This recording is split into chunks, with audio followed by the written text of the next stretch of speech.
السلام علیکم ورحمۃ اللہ وبرکاتہ۔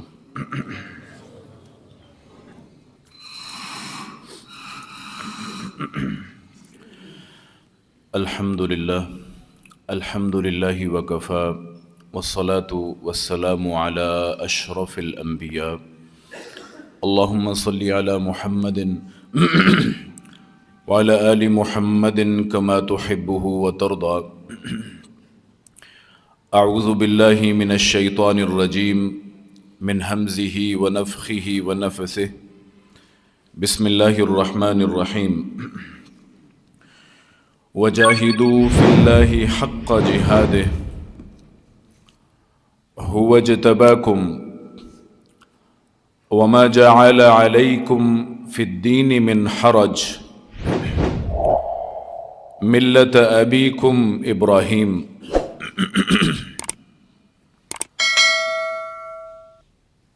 اللہ کی راہ میں جہاد کرو، ایسی کوشش، ایسی محنت، ایسا جہاد کہ اس کا حق ادا ہو سکے۔ هو اجتباکم، اے دین کے سپاہیوں، اللہ نے تمہیں دین کے لیے چنا ہے، منتخب فرمایا ہے۔ وما جعل علیکم فی الدین من حرج، اور اس دین میں کوئی کمی نہیں چھوڑی تمہارے رب نے۔ ملت ابیکم ابراہیم، یہ تمہارے بابا ابراہیم علیہ السلام والا دین ہے۔ ہوا سماکم المسلمین، جس نے تمہارا نام مسلمان رکھا، یعنی اس کی بنیاد سمع و طاعت پر رکھی۔ محترم مکرم علماء کرام، شیوخ اعظام، پاکستان کے ایک بہت بڑے تعلیمی ادارے کے ذمہ داران، ہماری اس عظیم دانشگاہ میں علم حاصل کرنے والے طلباء کرام، حقیقت حال یہ ہے کہ اللہ رب العزت نے ہمیں ایک ذمہ داری دی ہے بحیثیت خطیب اور داعی کے۔ ہر دین کا طالب علم ہو یا استاذ ہو، گو وہ ممبر پہ نہ بھی کھڑا ہوتا ہو تو داعی ضرور ہوتا ہے۔ فلولا نفر من كل فرقہ منہم طائفۃ لیتفقہوا فی الدین ولینذروا قومہم اذا رجعوا الیہم لعلہم یحذرون۔ آپ یہ دیکھیں کہ نبی علیہ الصلاۃ والسلام نے جہاں ذمہ داریوں کی بات کی ہے، اس حدیث مبارکہ کے الفاظ یوں ہیں کہ الا فکلکم راع وکلکم مسئول عن رعیتہ۔ آپ میں سے ہر ایک مسلمان ذمہ دار ہے اور اس کی رعیت کے بارے میں اس سے قیامت کے دن سوال ہوگا۔ معزز علماء کرام، میں ایک سوال کرنا چاہتا ہوں، اور وہ یہ ہے کہ ایک داعی کی رعیت کیا ہوتی ہے؟ ذرا سوچ کے اس کا جواب دیجئے۔ میں آپ سب سے مخاطب ہوں۔ ایک داعی، خطیب، عالم، اس حدیث مبارکہ کی روشنی میں قیامت کے دن اس سے کس رعیت کے بارے میں سوال ہوگا؟ وہ رعیت اس کی کون ہے؟ صرف اہل حدیث؟ کیوں جی؟ کون رعیت ہے ایک داعی کی؟ اس پہ غور کرنا چاہیے کہ کیا صرف اور صرف خانپور کے لوگ، مضافات کے لوگ، صرف سلفی، یا پھر ہر وہ شخص جس کا رب نے حساب لینا ہے اس کو اس کی ذمہ داری میں ڈالا جائے گا اور پوچھا جائے گا کہ آپ کی مسجد کی ہمسائیگی میں جو بے نماز تھے دائی صاحب، آپ بتائیں آپ نے اس کے ضمن میں کیا اقدامات کیے تھے؟ پوچھا نہیں جائے گا ان لوگوں کے بارے میں جو دکانیں چلاتے ہیں، کاروبار سودی کرتے ہیں، حرام خوری کرتے ہیں. اس دائی سے نہیں پوچھا جائے گا. ہم سب ایمان لاتے ہیں اللہ پر، اللہ کے رسول پر. نبی علیہ السلام کی زبان اقدس سے نکلا ہوا کوئی جملہ ان کی ذاتی مرضی اور رضا سے نہیں ہوتا ہے. ان هو الا وحی یوحی، یہ اللہ کی وحی ہے، اس نے خبردار کیا ہے. میں نے سوال کرنا ہے، عالم دین تجھ سے سوال ہوگا کہ تیرے علاقے میں لوگ بے پردہ ہو رہے تھے، بد کردار ہو رہے تھے، لوگ نماز چور تھے، لوگ اللہ کے دین کا مذاق اڑاتے تھے، تیری زندگی میں الحاد پھیل رہا تھا، تیری زندگی میں دنیا میں لوگ اللہ کے نظام کو دھتکار کر باطل نظاموں کو گلے سے لگاتے تھے. تو نے دیکھا تیرے آبا نے محنت کی، ملک دیا، بحیثیت دائی کیا ذمہ داری نبھا کے لوٹا؟ کیوں بھی یہ سوال ہوں گے یا نہیں ہوں گے؟ اللہ اکبر. اپنی ذمہ داری کا احساس کیجئے اور پھر یہ سوچیں، ہماری تاریخ دیکھیں.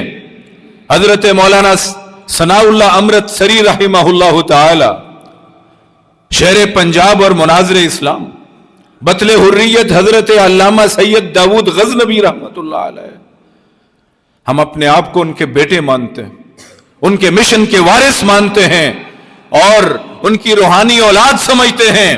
ہم کے مولانا اسماعیل سلفی رحمہ اللہ حضرت شیخ الحدیث کے ساتھ اپنی نسبتیں جوڑتے ہیں، حضرت علامہ احسان الہی ظہیر رحمت اللہ علیہ سے، اور دائیوں میں حضرت مولانا محمد حسین شیخو پوری سے، حضرت مولانا عبد القادر روپڑی سے، اور ان کبار سے ہم اپنا تعلق جوڑتے ہیں. سوال یہ ہے کہ کیا ہم ان کے سامنے ان کی تصویر کو سامنے رکھ کر اپنے وجود کا ہی جائزہ لے سکتے ہیں، اپنے افکار کا جائزہ لے سکتے ہیں کہ یہ لوگ جن کی طرف میری نسبت ہے یہ کیا تھے اور میں کہاں پہ کھڑا ہوا ہوں؟ ان کی محنتیں، ان کی کاوشیں اور ان کے شبانہ روز اقدامات، ان کی قربانیاں، ہم جب اپنے آپ کو ان کا وارث کہتے ہیں ہمیں غور کرنا چاہیے. اللہ اکبر. رب اکبر نے جہاد ہم سب پہ فرض کیا. جہاد کی کئی اقسام. عزیزو، یہ دور علم کا دور ہے اور جہاد بالعلم آپ کے ذمہ ہے. اس معاشرے کا بہت بڑا حصہ الحاد کی طرف جا رہا ہے. ملحد ہو رہے ہیں مسلمان بچے، مسلمان بچے بچیاں ملحد ہو رہے ہیں. ملحد ہونے کا مطلب آپ سب جانتے ہیں، وہ کہتے ہیں میں اللہ کو اللہ ہی نہیں مانتا ہوں. پتہ ہے نا مطلب ملحد کا؟ رسول اللہ سے میرا کوئی تو عام انسان تھے، وہ تو نام ہے بچے کا سیف الرحمان اور وہ نام ہے حمزہ، نام ہے اسلم، اور وہ کھل کے کہتا ہے کہ میرا تعلق محمد سے نہیں ہے، نعوذ باللہ من ذالک. اور دلائل دیتے ہیں، وہ بات کرتے ہیں کہ اللہ کے وجود کا انکار کرنے کے لیے یہ صرف 3 نام میں نے ذکر کیے ہیں، 3000 نہیں، بے شمار تعداد ہو گئی ہے اور بڑھتی چلی جا رہی ہے. میں آپ سے یہ ایک بات عرض کرنا چاہتا ہوں. سب سے پہلے دائی کے طور پر آپ باخبر ہوں آج کے دن سے.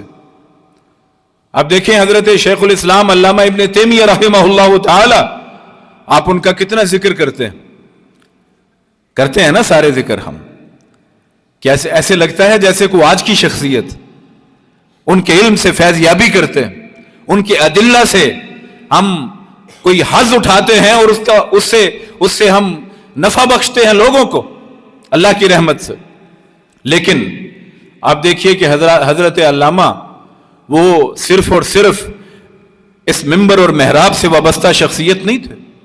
تاتار کا حملہ ہوتا ہے، حاکم وقت کو اکسا کر یہ وقت کا عالم صف اول میں کھڑا ہو کر جہاد بھی کر رہا ہوتا.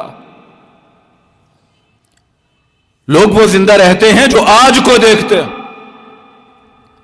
جو فتنوں سے باخبر ہوتے، جو ذمہ داریوں کا احساس کرتے. میں نے اور آپ نے اللہ کی قسم ہے، اگر کہیں اوت ہوتا تو فوج کے اس اوت اور جو حلف نامہ ہوتا ہے اس سے بڑا اوت یہ ہوتا ہے کہ میں دائی بن کر، اے اللہ تیرے دین کا خادم بن کر تیرے در پر واپس حاضر ہوں گا. میرے بھائیوں، یہ اس سے بڑا اوت تھا، لیکن اگر ہم سمجھ پاتے تو. کلکم مسئول عن رعیتہ، یہ بات اپنے دل و دماغ میں ہمیں بٹھانی چاہیے، ہمیں جواب دینا. ہم نے دیکھا ہے تبلیغی جماعت والے دروازے کھٹکھٹاتے ہیں، لوگ دھکے دیتے ہیں، پھر گھس جاتے ہیں. اب یہ طرز عمل کس کا ہونا چاہیے تھا؟ کیا آپ کے پاس جو دعوت ہے خدا نہ خواستہ اس پر شک ہے آپ کو؟ وہ جو دعوت لے کر جا رہا ہے اس کو ساری دنیا نے کہا یہ تمہاری فضائل اعمال جھوٹوں کا پلندہ ہے. اس نے کہا نہیں، جو بھی ہے. وہ ایک خاص نیت لے کر دروازے پر پہنچا، اپنی حیثیت کی پرواہ نہیں کی. میرے بھائیوں، بات میں یہ عرض کرنا چاہتا ہوں.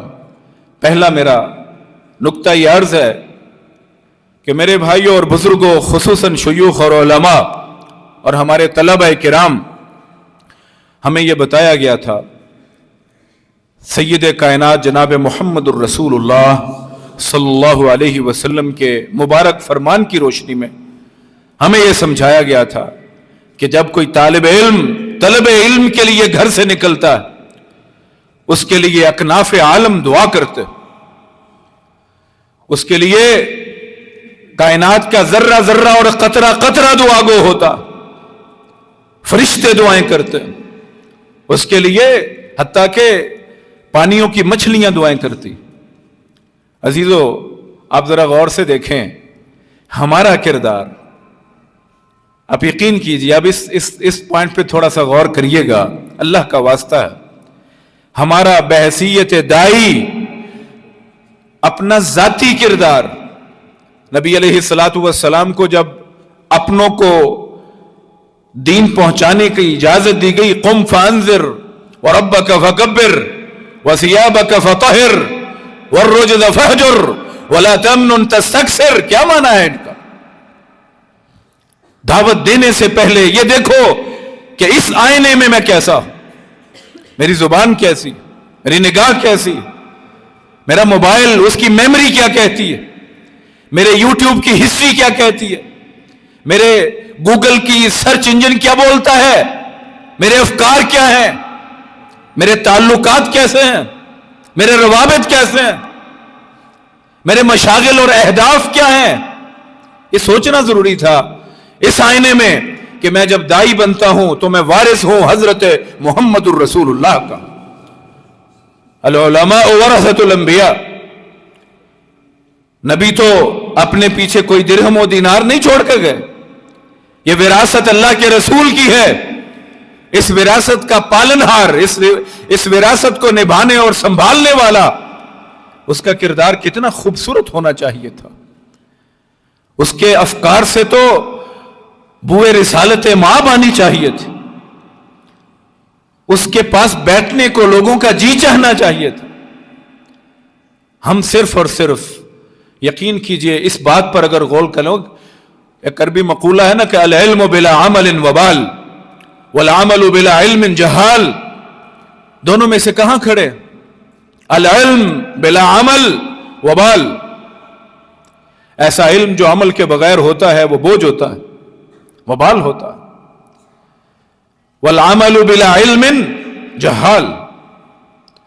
تو میرے عزیزوں، میرے بزرگوں، نہایت قابل قدر معززین، اللہ کا واسطہ یہ ہے کہ اپنی شخصیت کو مضبوط بنائیے، کردار سازی پر توجہ دیجیے. آپ دیکھیے کہ نبی علیہ السلام کو جب ذمہ داری دی گئی نبوت کی، اس سے پہلے 40 سال تک رحمت دو عالم کا کردار تھا، اور اس کردار کی بلندی کے لیے یہ وقت جو تھا، جب تک صادق الامین جب تک مضبوط کریکٹر اہل مکہ اور دشمنان نے تسلیم نہیں کیا، رب نے یہ ذمہ داری کا بوجھ نہیں دیا تھا.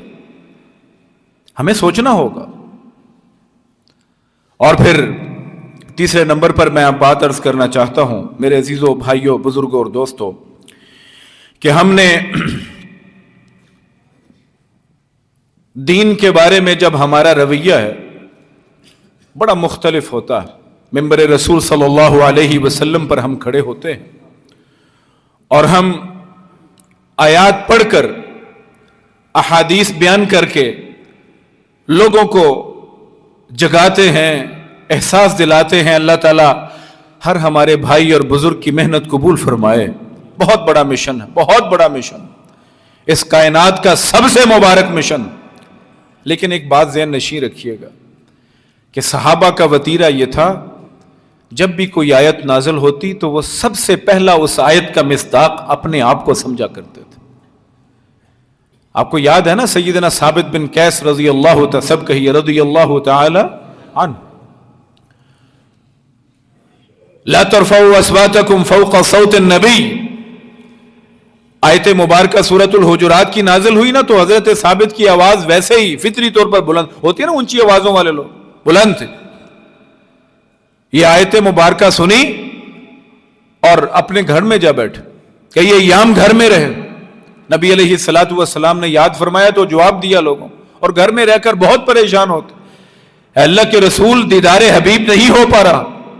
اے میرے رب، مجھ سے اپنے نبی کا دیدار نہیں ہو پاتا ہے، مسجد میں حاضری نہیں ہو پاتی. ایک مومن کے لیے اس سے بڑھ کر اور متاع کیا ہے؟ نبی علیہ الصلوۃ والسلام نے پیغام بھیجا.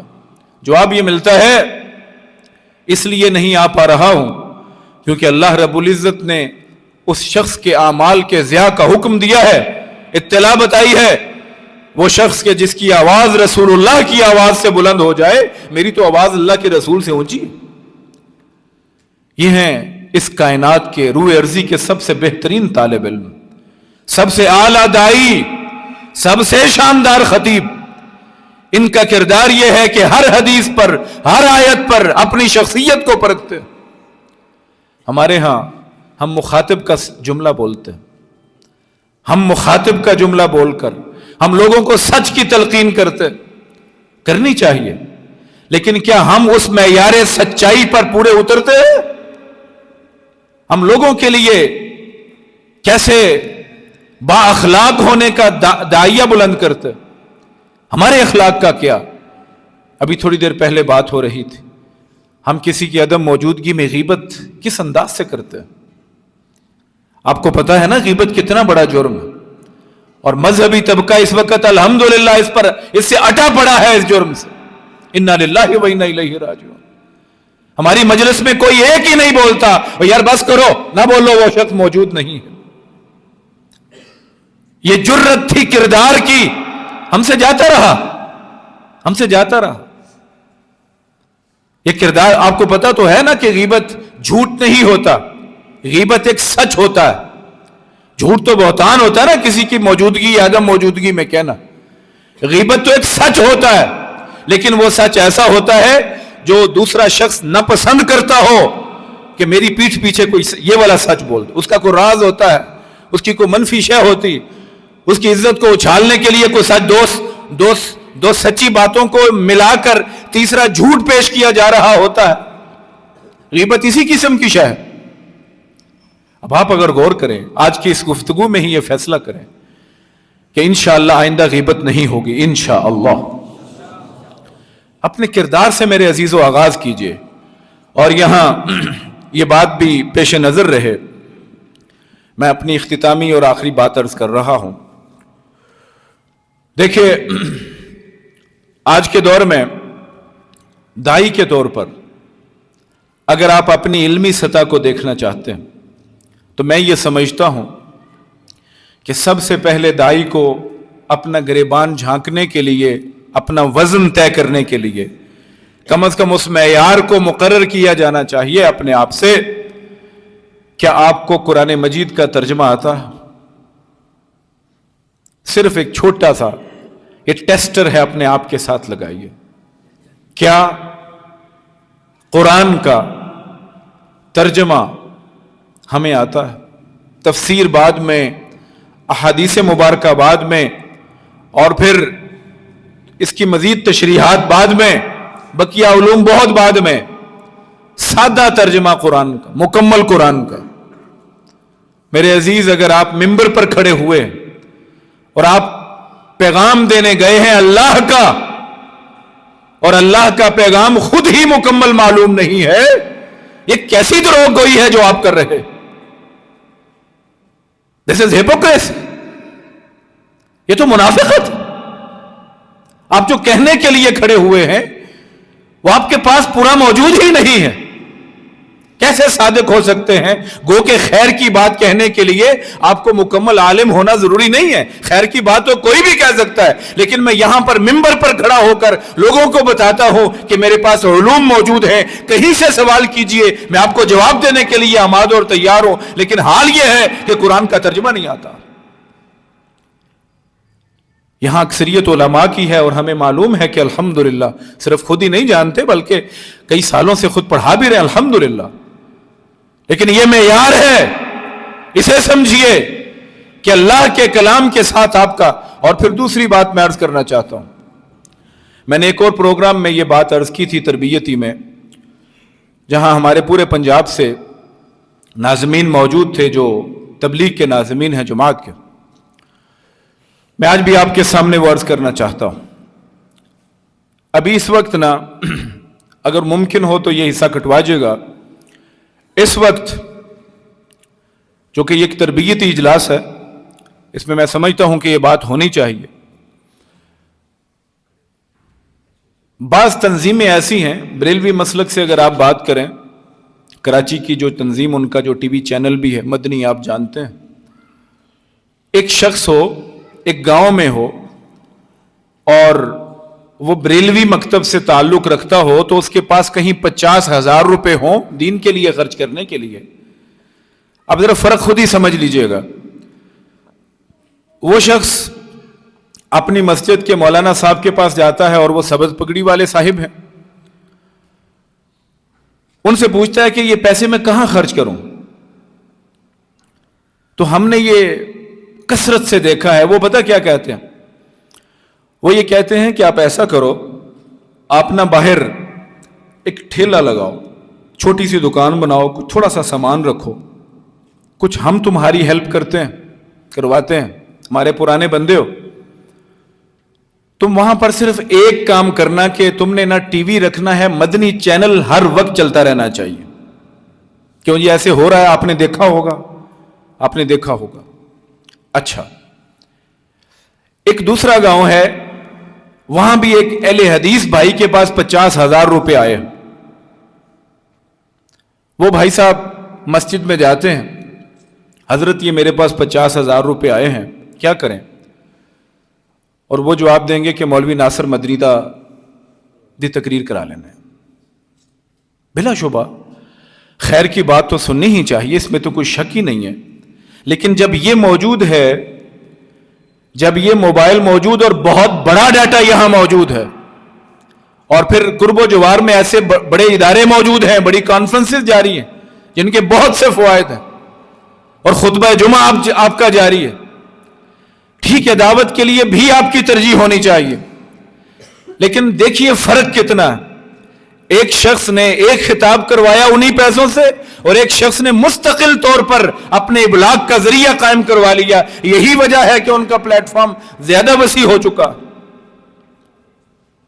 یہ اسٹریٹجی اپنائی انہوں نے، اور ایسی بے شمار باتیں ہم یہاں پر ڈسکس کر سکتے ہیں۔ میں شیخو پورہ سے ہوں، ہمارے لاہور میں، ہمارے سینٹرل پنجاب میں اکثر آپ کے علاقوں کے ڈی سی اور ڈی پی او جاتے ہیں، کسی سے پوچھیں ڈاکٹر صاحب کہ تم کہاں سے ہو، تو وہ آپ ہی کے علاقوں میں سے نام لیتے ہیں، اور اکثر شیعہ ہوتے ہیں۔ کہاں ہیں آپ لوگ؟ آپ کی اولادیں نہیں پڑھتی؟ کیا ان کو اس محاذ پر اللہ کے دین کا مجاہد نہیں بنانا؟ وہ کس کی ذمہ داری ہے؟ ان کو فیسیلیٹیٹ کرنے کی بجائے اگر آپ تنقید کا نشانہ بنائیں گے تو پھر یہی ماحول ہوگا، جو چند لوگ آتے ہیں وہ بھی ہم سے بیزار ہوتے، ہمارے لوگ۔ ایک داعی اور ایک خطیب کی ذمہ داری ہے آج کے نبض پر ہاتھ رکھے، وہ دیکھے کہ میری مقامی سطح پر کیا ضرورتیں ہیں اللہ کے دین کو، اللہ کا دین مقامی سطح پر کیا مانگ رہا ہے، علاقائی سطح پر دیکھے، ملکی سطح پر سوچے میری کنٹریبیوشن پہنچنی چاہیے۔ اللہ اکبر میرے بھائی، بس اتنی سی بات ہے، اور اگر یہ دل کو لگتی ہو کہ ہم نے الا فکلکم راع، کہ ہم میں سے ہر ایک ذمہ دار ہے، اور ہم میں سے ہر ایک نے اپنی ذمہ داری کا اللہ تعالیٰ کو جواب دینا۔ نبی محترم جناب محمد الرسول اللہ صلی اللہ علیہ وسلم نے ہمارے دائی کی حیثیت سے جو ہمیں ایک مقام دلوایا ہے اللہ کی نگاہ میں، آپ کو تو پتہ ہے کہ دائی اگر کسی کو دعوت دیتا ہے اور وہ خیر پر آ جائے، یہ شخص قیامت تلک جو بھی اس سلسلے سے وابستہ ہوگا، اس دائی کے لیے وہ صدقہ جاریہ بن جائے گا، اور اللہ کے ہاں کتنا مقام پاتا ہے یہ دائی، کتنی عظمت ہے اس دائی کی۔ لیکن بشرط یہ کہ وہ دعوت ہو، وہ وقت گزاری نہ ہو۔ آپ یقین کیجئے یہ جو مسجد ہے نا، اس وقت اگر ایسی بلڈنگ آپ بنائیں کم از کم 10-12 کروڑ روپیہ لگے گا۔ اب بڑی بلڈنگ ہے نا، ادارہ بنائے، ساتھ مسجد بنائے۔ آپ بھی ماشاءاللہ وابستہ ہیں مختلف مساجد، ہماری مساجد 1-1.5 کروڑ روپیہ کم از کم اس کا اگر سارا اخراجات نکالیں تعمیر کے لیے۔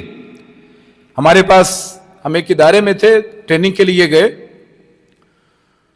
کچھ اس طرح سے سوچنے کا موقع ملا، میں تفصیل عرض نہیں کرتا کہ اتنی بڑی انویسٹمنٹ سے آؤٹ پٹ کیا لے رہے ہیں۔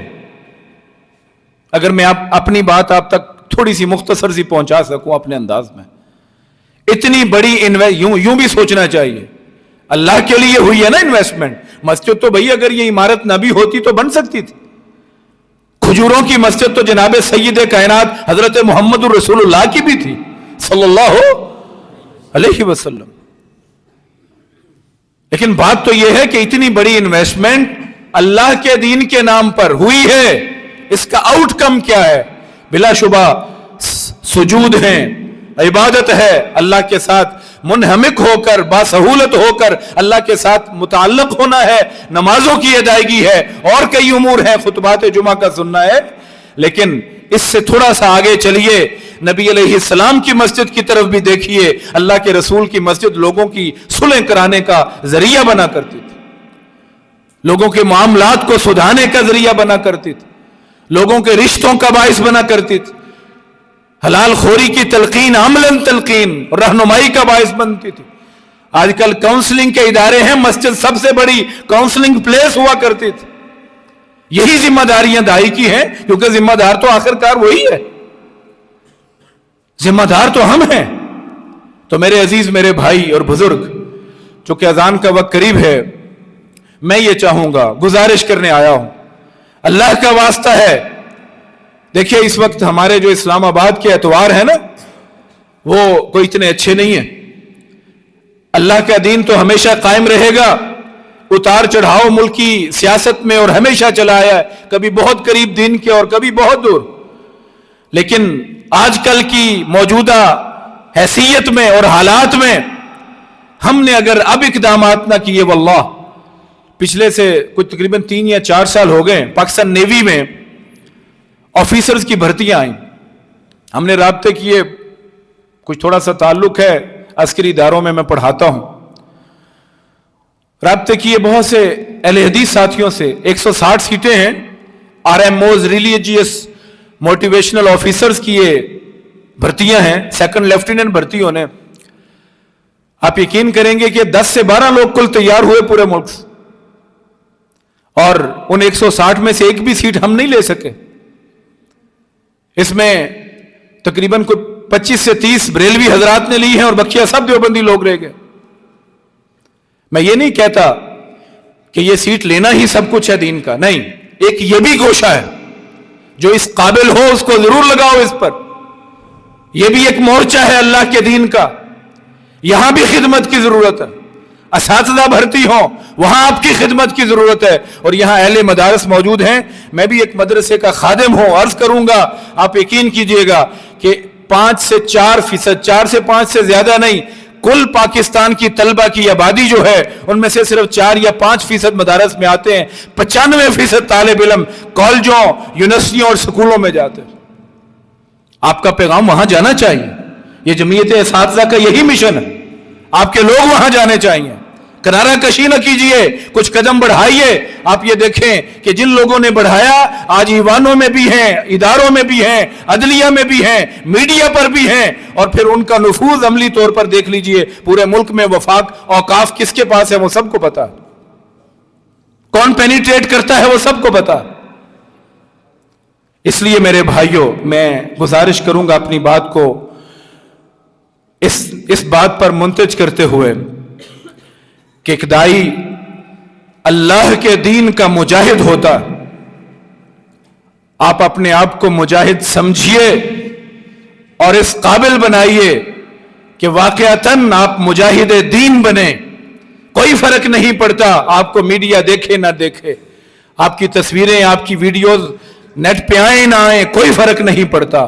اس بات سے ضرور فرق پڑتا ہے کہ آپ کی مسجد کی جو سراؤنڈنگ ہے، آپ کے مدرسے کا جو ایک احاطہ اور قرب و جوار کا علاقہ ہے، اس کے بارے میں ضرور ہم سب سے سوال ہونا ہے، ہم سے پوچھا جانا ہے کہ فلاں اس لیے چھوڑ دیا کہ وہ دوسرے مسلک کا۔ نہیں، تم نے محنت کرنی ہے۔ وہ پانی آپ نے ٹپکتا ہوا دیکھا ہوگا کہ ایک ایک قطرہ گر رہا تھا، بالآخر کئی سالوں میں اس ایک قطرے پانی نے ایک پتھر میں سوراخ بنا دیا تھا۔ ایسی دعوت ہے دین اسلام کی۔ نبی علیہ الصلوۃ والسلام اس سنگلاخ وادی میں، وہ مکہ جو تھا جہاں پر جہالت بھی مات پڑ گئی تھی، شرمندہ ہوا کرتی تھی، وہاں محنت کی۔ اللہ رب العزت نے اسی قرآن سے بھاگ لگایا، اور عالم یہ تھا کہ 23-24 سال میں پورے کا پورا عالم انقلاب بپا ہو جاتا ہے۔ تو وہی قرآن آج ہے، وہی نبی ہمارے سامنے، وہی اللہ ہے، لیکن مسئلہ یہ ہے کہ ہم وہ نہیں رہے، ہمارے اندر وہ تڑپ موجود نہیں رہی۔ بحیثیت طالب علم اور بحیثیت استاد اور بحیثیت دائی، اللہ کا واسطہ ہے، جاگیے۔ یہ زمانہ، یہ دور آپ کا دور ہے، بشرط یہ کہ ہم بیدار ہو جائیں۔ اللہ تعالیٰ مجھے اور آپ کو اپنے فرائض نبھانے کی توفیق عطا فرمائے۔ میں اختتام پہ اس علاقے کے بہت بڑے دائی، ہمارے بہت ہی مقرب اور ہمارے لیے بہت بڑے اس جماعت کے محسن حضرت علامہ عبدالوکیل صدیقی رحمت اللہ علیہ کو خراج تحسین بھی پیش کرتا ہوں۔ اندرون سندھ جانا ہوا، 2 انعام لوگوں کو یاد ہیں، ایک مولانا عبدالوکیل صدیقی کا اور ایک امیر جماعت کا۔ آپ یقین کیجئے کام نظر آتے ہیں۔ اللہ تعالیٰ ان کی قبر کو آسودہ فرمائے، اللہ رب العزت ان کے حسنات قبول فرمائے۔ ہمارے بھائی، ہمارے انتہائی قابل فخر ساتھی، ان کے صاحبزادے، اس ادارے کے سرپرست، اللہ تعالیٰ ان کو مزید کی توفیق عطا فرمائے۔ تمام احباب کو اللہ تعالیٰ ان کی کاوشیں بھی قبول فرمائے، اور آئندہ کے لیے اپنی زندگی کو باشعور بنا کر صحیح معنوں میں آج کا دائی بننے کی ہمیں توفیق عطا فرمائے۔ اقول قولی ھذا استغفر اللہ لی ولکم وآخر دعوانا الحمد للہ رب العالمین۔